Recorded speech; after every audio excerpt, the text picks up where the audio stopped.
Hey folks, this is Riker, bringing you some advice on how you can level as quickly as possible from 1 to 70 when Season 3 starts this Friday. Back in Season 1, I released a full guide with a list of tips on how you can speed your way from 1 to 70 in as little time as possible. I also released a supplementary video with a couple additional tips, and everything in those videos is still mostly true. So rather than waste your time and repeat myself, what I figured I'd do today is share with you my specific plan for exactly what I will do to speed level from 1 to 70 in Season 3. And we're talking about expected completion times of about 5.5 hours. In fact, I'm also going to share with you guys a spreadsheet that I'm going to have open on my other monitor while I'm playing, because this has detailed point by point, level for level what I'm going to do. And you can find the link to that spreadsheet in the description below. Now first off, as I explained in my previous videos, cursed chest bounties are key. And the specific ones I'm going to be hunting for are the Cursed Chapel in Act 4, and in Act 1, the Cursed Bellows, Cursed Cellar, Cursed Court, and Cursed Chamber of Bone. In one Cursed Chest bounty, you're going to kill over 100 monsters in a very short amount of time and get quest completion XP as well. Additionally, when you're killing big groups of enemies in a short amount of time, you get a lot of bonus XP from the massacres. And the reason that I pick those specific bounties is because the Act 4 Cursed Chapel has a pretty consistent spawn rate and tends to spawn pretty close to the waypoint, whereas the Act 1 Cursed Chests are just a lot easier to complete thanks to Act 1 monsters being so relatively harmless. Here's the thing though. Apart from Cursed Chest bounties, people have found that grinding out Halls of Agony level 3 in Act 1 over and over again is also a really efficient way to level. The monster density in that area is just really high, and again that leads to massacre bonuses, as well as using area attacks to quickly mow down a whole lot of enemies. And of course, because those enemies are pretty harmless to you. So running the Halls of Agony level 3 over and over again is, without question, a very efficient way to level. But what I wanted to find out was whether it was more or less efficient than doing my selection of Cursed Chest bounties.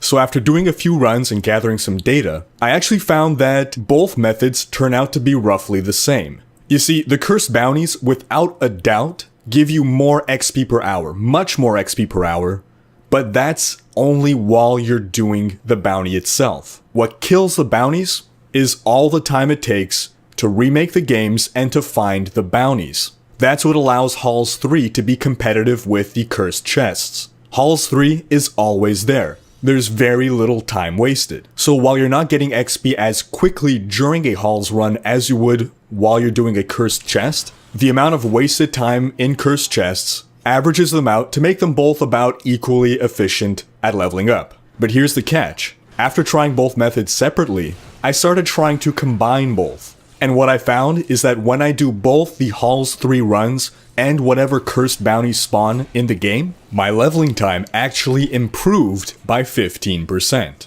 And the reason is that this captures the best of both worlds. When you do Cursed Chest bounties, some runs will just be mulligans. You remake the game and no bounties spawned, or only one bounty spawned. So you're getting a lot of downtime per Cursed Chest. But by ensuring that every remake, at the very least, has a Halls 3 run, you're limiting that downtime. So here's my methodology. Here's what I'm going to do over and over again until I hit 70. I load into the game, I go straight to Halls 3, and I start clearing Halls 3 until I hit a dead end. Or if there's actually a bounty in Halls 3, I'll complete the bounty, and then keep going until I hit a dead end. Why stop at a dead end? Well, it's a waste of time to backtrack for 20 seconds, so you're better off either remaking or moving on.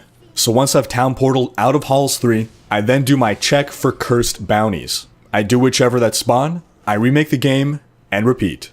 Another thing that you can do to really speed up your 1 to 70 blitz is to plan ahead of time what skills you'll be picking every level, because you'd be surprised how much time can end up being wasted agonizing over which skills to take every time you level up. If you look at my spreadsheet, you'll see that I've pre-planned at every level, every time that I want to change skill, I've already planned that out, and I've planned out even what button and what keyboard key I'm going to be using for everything. So there will be absolutely zero time spent thinking about what skills I should be using when I'm in game. You'll also notice that on top of that, I've already pre-planned every item I will craft. First off, I'm only going to be crafting weapons. That's the only thing really worth crafting. You want to maximize your damage, and your weapon is your main damage source. Now you'll notice from my spreadsheet that I'll be playing Wizard, and I'm sorry that I don't have another write-up for every other class, but part of the reason I picked Wizard is because I think it is possibly the best class to be doing these speedruns with. I've worked up a build that basically revolves around spamming Wave of Force, because I see that as the optimum skill for use in Cursed Chest bounties. The area of effect is such that it basically is able to hit all the enemies as they're coming at you.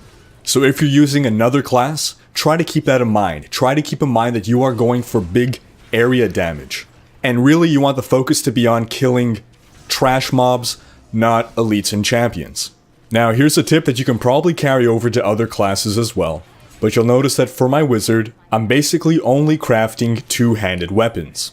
And this ties into wanting to get the biggest bang for your buck on every cast of Wave of Force, or whatever skill or spell you're going to use to deal your big area of effect damage.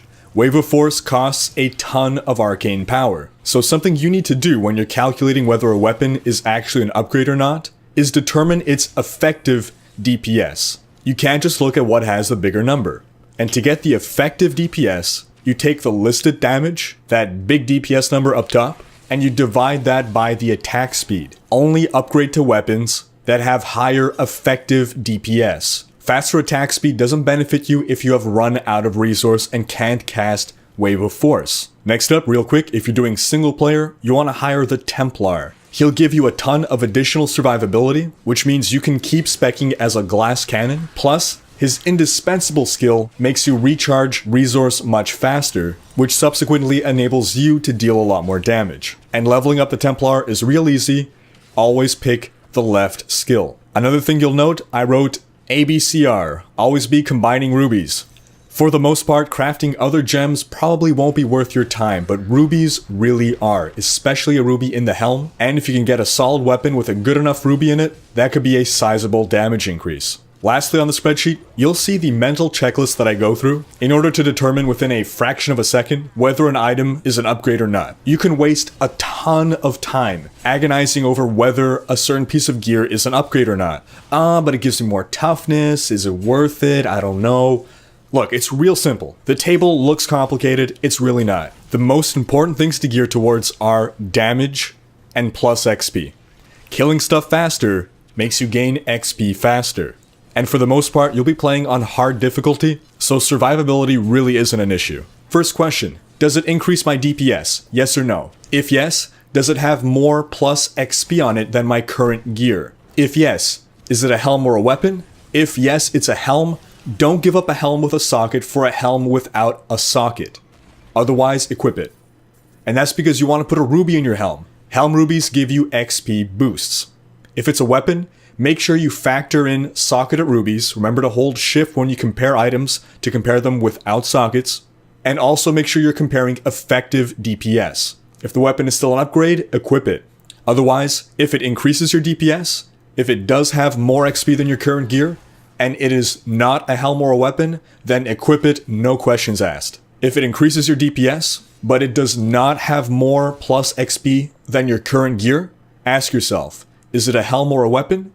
If it's a helm, only equip it if it has a socket and your current helm doesn't have a socket, or if your current helm has no plus XP. If it's a weapon, make sure it's actually a DPS upgrade, and if it is, equip it. Again, weapon is your main contributor to damage, so for this one, we could afford to lose out on plus XP.